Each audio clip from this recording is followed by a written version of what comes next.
Bonjour et bienvenue dans mon journal de lecture hebdomadaire. Je parle des livres que je suis en train de lire une fois par semaine.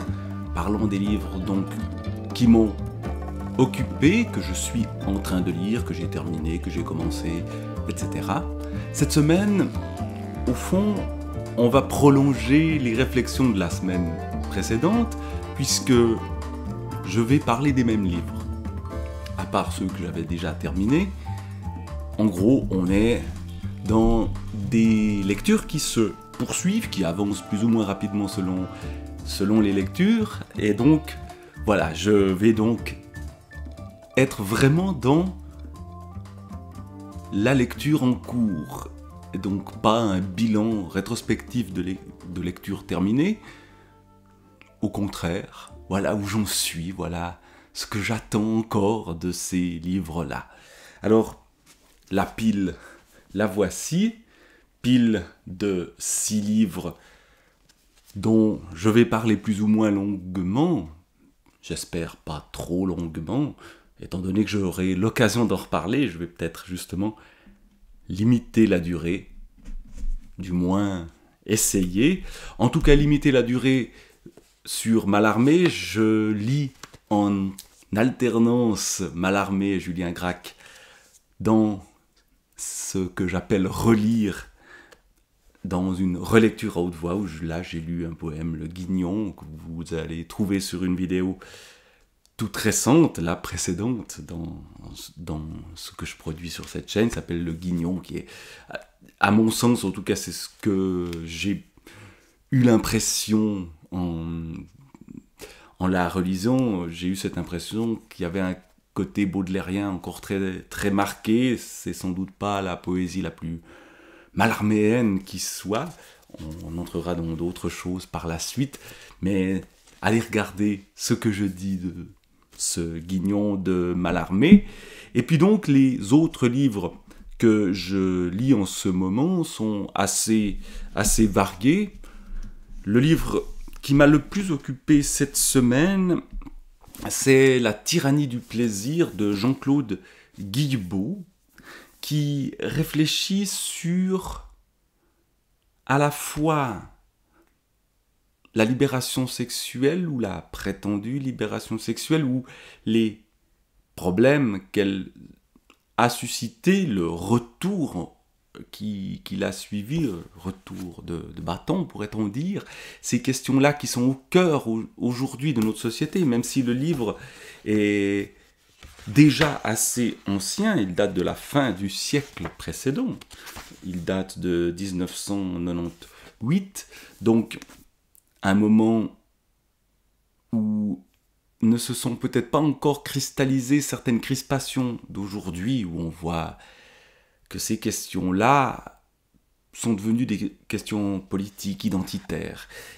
Et ce que fait donc Jean-Claude Guillebaud, alors il y a toute une partie historique, la deuxième partie qui s'appelle La mémoire perdue, avec une citation de René Girard pour l'introduire. L'idée que les croyances de l'humanité entière ne sont qu'une vaste mystification à laquelle nous sommes à peu près les seuls à échapper, et pour le moins prématuré.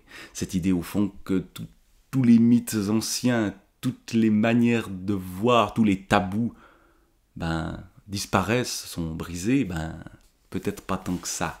Et puis donc, on a un retour sur le passé, sur l'Antiquité, prétendu âge d'or, mais en même temps, peut-être pas tant que ça, et puis sur le Moyen-Âge, les rapports des religions, des chrétiens, des juifs, des musulmans à la chair et à ces idées de plaisir qui sont peut-être pas aussi pudibonds que ceux-là, ou en tout cas ne l'ont pas toujours été.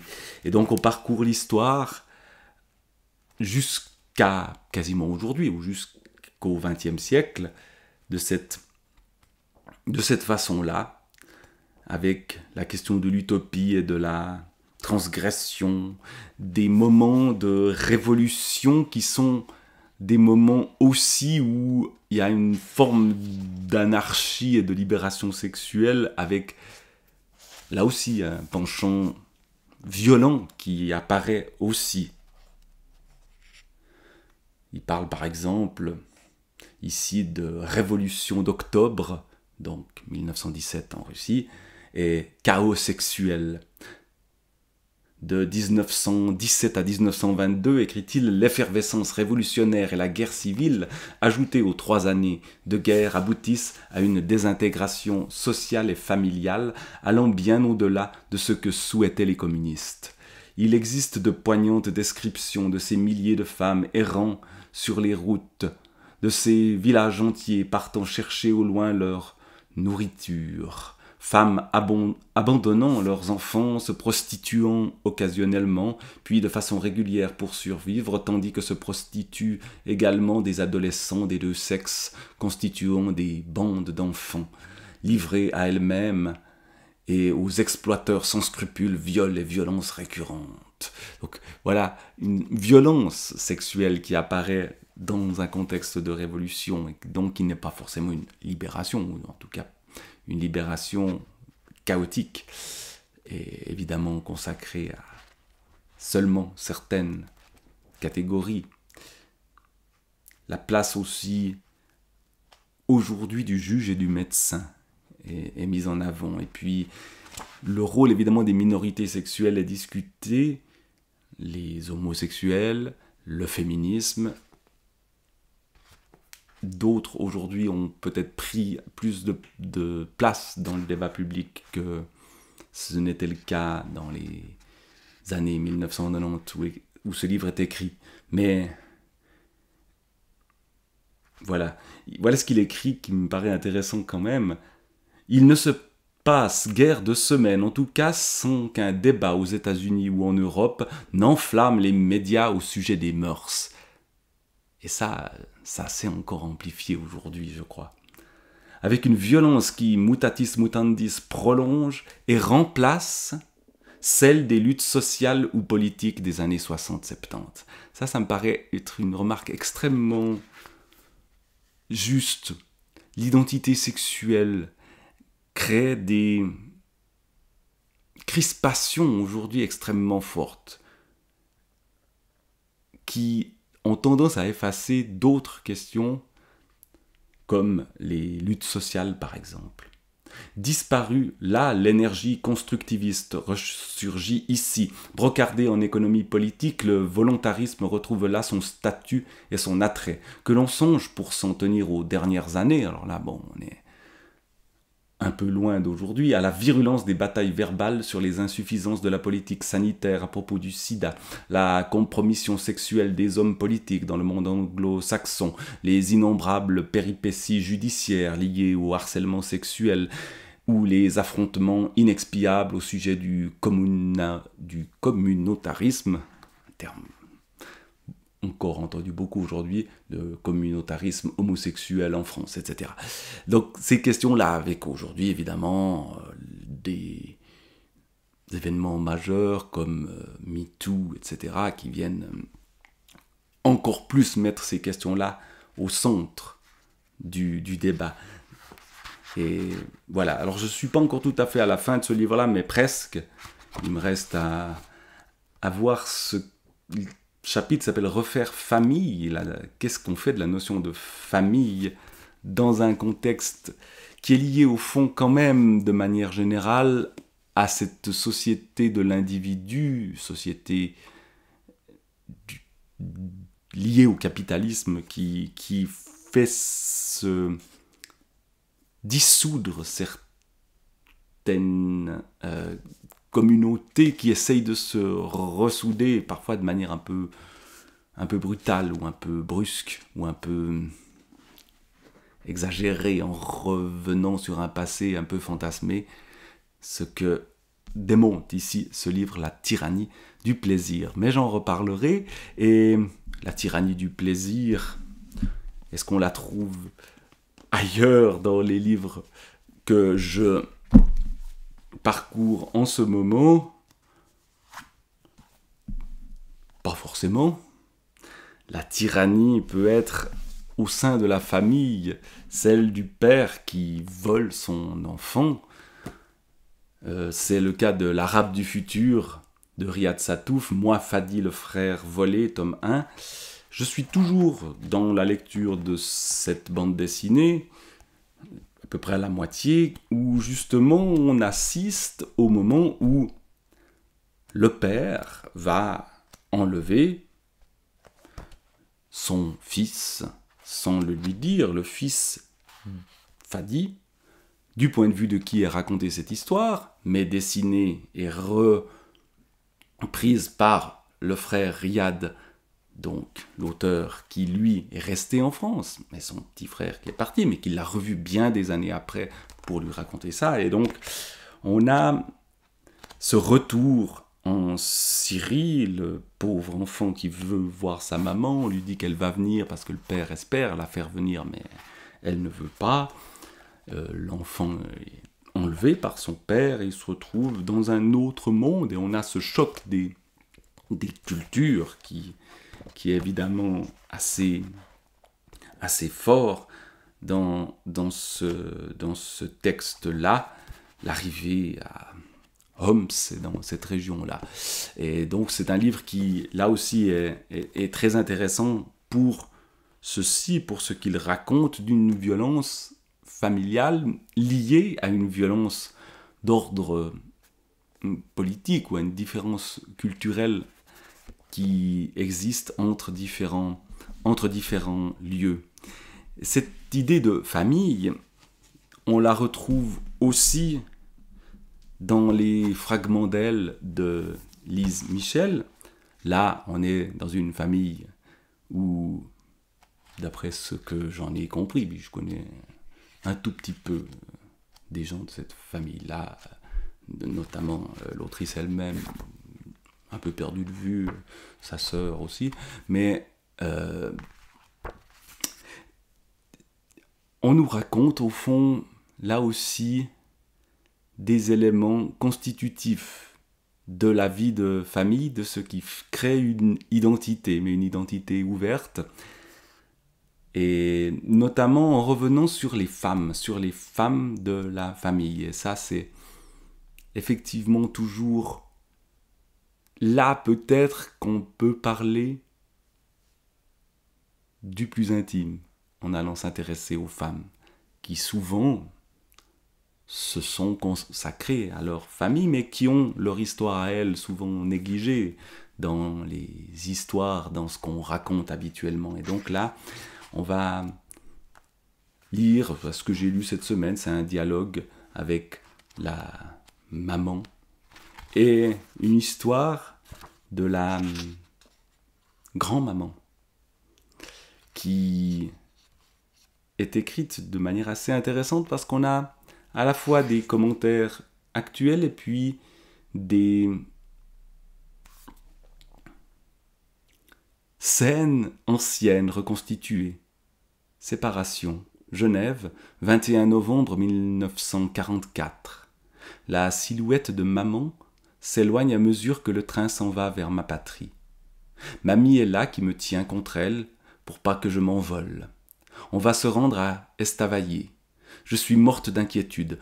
Maman et papa m'ont laissé pour mieux affronter la guerre et parce qu'ils se séparent. Le mois passé, une bombe a éventré la place du village. J'ai eu très peur. Depuis là, maman veut me protéger. Alors on a pensé à mamie, qui n'a pas eu d'enfant. Mamie n'est pas la grand-mère, mais la grande-tante. Elle vit avec son mari en Suisse, paisiblement. Ce sera une mère pour moi. Je fuis la guerre et laisse mes parents. Donc on est ici du point de vue de la grand-mère, qui était petite fille. Et donc on parcourt sa vie jusqu'à aujourd'hui, ou jusqu'à la date où ce livre est paru, mais c'est assez récent, puisque c'est paru en 2022. Et donc là aussi, j'ai lu un petit peu, il y a un chapitre ensuite qui s'appellera « L'exil, puis le retour, puis les racines ». Donc, je vais découvrir la suite de ce livre et vous en reparler bientôt, je l'espère. J'en suis même assez convaincu puisque toutes les semaines, je vais vaille que vaille, continuer ce moment de revue des lectures en cours. Encore 2 livres pour cette semaine. Dans les essais de la Pléiade d'Albert Camus, je suis toujours dans cette partie ou dans ce livre qui s'appelle L'été, qui, tiens, on parlait d'exil comme titre de chapitre dans Fragment d'elle, eh bien là on a un chapitre que j'ai lu cette semaine qui s'appelle L'exil d'Hélène, et puis on a Prométhée, on a des personnages de la mythologie qui sont retraversés, vus aussi par la réflexion de Camus, Camus qui parle beaucoup de ses origines, là aussi, origines algériennes, la terre d'Algérie qu'il a quittée, avec toute l'ambiguïté qu'on peut y voir. Il faisait partie des colonisateurs, enfin il y était, c'est pas lui qui a colonisé l'Algérie évidemment. Voilà. Mais, alors par exemple dans L'exil d'Hélène, voilà ce qu'écrit Camus autour notamment du christianisme et du rapport avec les Grecs, quelque chose qui l'obsède depuis le début de son écriture. C'est le christianisme qui a commencé de substituer à la contemplation du monde la tragédie de l'âme. Mais du moins, il se référait à une nature spirituelle et par elle maintenait plutôt une certaine fixité. Dieu mort, il ne reste que l'histoire et la puissance. Depuis longtemps, tout l'effort de nos philosophes n'a visé qu'à remplacer la notion de nature humaine par celle de situation, et l'harmonie ancienne par l'élan désordonné du hasard ou le mouvement impitoyable de la raison. Voilà le genre de réflexion qu'on a dans ce livre-là, mais pas seulement. On a aussi des descriptions de la ville de Oran, par exemple. Et donc, c'est un livre assez hétéroclite que l'été. Prométhée aux enfers. Que signifie Prométhée pour l'homme aujourd'hui? Voilà, une question redoutable. On pourrait dire sans doute que se révolter, dresser contre les dieux est le modèle de l'homme contemporain, et que cette protestation élevée il y a des milliers d'années dans les déserts de la Scythie, c'est pas la City, la cité, S-C-Y-T-H-I-E, s'achève aujourd'hui dans une convulsion historique qui n'a pas son égal. Voilà. Je reviendrai évidemment à Camus, et pour terminer, les bouleversements dans la civilisation, on les a de manière assez importante dans Un homme plein de misère de Jacques Abeille, qui est en fait la mise en commun de 2 livres, Les barbares et la barbarie, dans ce cycle des contrées qui poursuit les jardins statuaires et le veilleur du jour, dont j'ai déjà parlé. Alors, Jacques Abeille, c'est d'abord un style d'écriture assez extraordinaire, et puis c'est aussi ici la rencontre entre un narrateur savant qui s'intéresse à la langue et à la culture, notamment des jardins statuaires ou des barbares qui sont ceux qui viennent d'envahir la ville de Thérèbre, qui était au cœur du livre précédent, Le veilleur du jour, et qui est toujours présente ici. Et puis on a justement les rencontres entre les barbares et les gens de Thérèbre, ce problème de communication, ils ne se comprennent pas, problème qu'on a pu déjà voir tout à l'heure, par exemple dans l'Arabe du futur de Riyad Sattouf. Il y a quelque chose qui va dans ce sens-là. Et puis, chez Jacques Abeille, il y a des rencontres mystérieuses, notamment un certain érotisme. Tout d'un coup, il y a des femmes qui viennent à la rencontre des hommes dans des prisons, etc., qu'on le ramène, et puis il y a tout d'un coup des scènes comme ça. Il y en avait déjà dans les autres livres, en tout cas dans Le Veilleur du Jour. Alors voilà par exemple un extrait où justement notre narrateur se trouve plus ou moins pris en otage par le chef des barbares qui l'enferme et lui offre une femme, ou lui offre, en tout cas cette femme se trouve là, et puis il se passe ce que l'on imagine. Et tout ça est décrit avec beaucoup de précision, de sensibilité et d'imagination. Vers le soir de ce premier jour, la pluie se mit à tomber, et l'on prit prétexte de ce phénomène et de l'inconfort qu'il y aurait pour moi à dormir sous l'eau pour m'installer dans une cave où l'on m'enferma. C'était une pièce obscure, large et propre, tout imprégnée de l'odeur ensemble acide et poussiéreuse du ciment frais. Certains états font d'un homme un enfant capricieux. M'étant enveloppé dans les couvertures que l'on m'avait prêtées, je m'installai aussi confortablement que je le pus, le dos collé à l'encoignure des murs, et bien décidé à protester à mes propres yeux par une nuit d'insomnie contre la séquestration dont j'étais victime. Comme chacun sait, il suffit de se mettre dans une telle disposition d'esprit pour sombrer à bref délai dans le plus parfait sommeil. À vrai dire, je me fusse voulu semblable à ces hommes qu'aucune contrainte ne peut soumettre et qui, privés de liberté, dépérissent en quelque sorte de manière aussi naturelle que foudroyante. Je ne me privais pas d'imaginer l'angoisse mêlée de respect qui saisirait mes geôliers quand ils constateraient mon déclin, et pourquoi pas l'aura d'héroïsme qui viendrait nimber ma civière quand, en désespoir de cause, ces barbares se verraient contraints de me rendre à l'admiration de mes concitoyens. Voilà un petit extrait du style de Jacques Abeille. Et donc cette rencontre avec le chef barbare qui est plus ou moins l'endroit où je me suis arrêté dans cette lecture-là. Comment les civilisés et les barbares communiquent-ils? Qui sont les civilisés? Qui sont les barbares?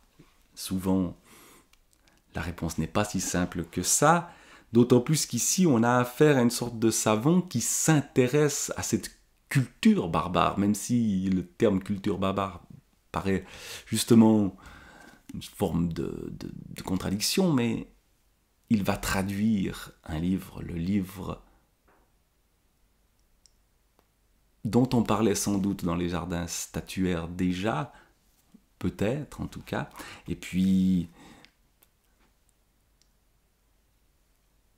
c'est aussi à travers le déchiffrement, à travers les livres, à travers l'écriture que se produit peut-être une rencontre, peut-être un choc, peut-être je ne sais pas encore quoi, parce qu'il me reste bien des pages à lire dans Un homme plein de misère de Jacques Abeille. Et donc, comme il me reste plein de choses à dire sur tous les livres dont j'ai parlé aujourd'hui, je ne vais pas en dire plus et je vais m'arrêter là. Et pour en savoir plus, pour peut-être réviser ce que j'ai dit et qui n'était peut-être pas tout à fait judicieux, ou alors pour enfoncer le clou, rendez-vous la semaine prochaine où je reparlerai un peu de tout ça, et peut-être d'autres livres encore, ça c'est à voir, et au revoir.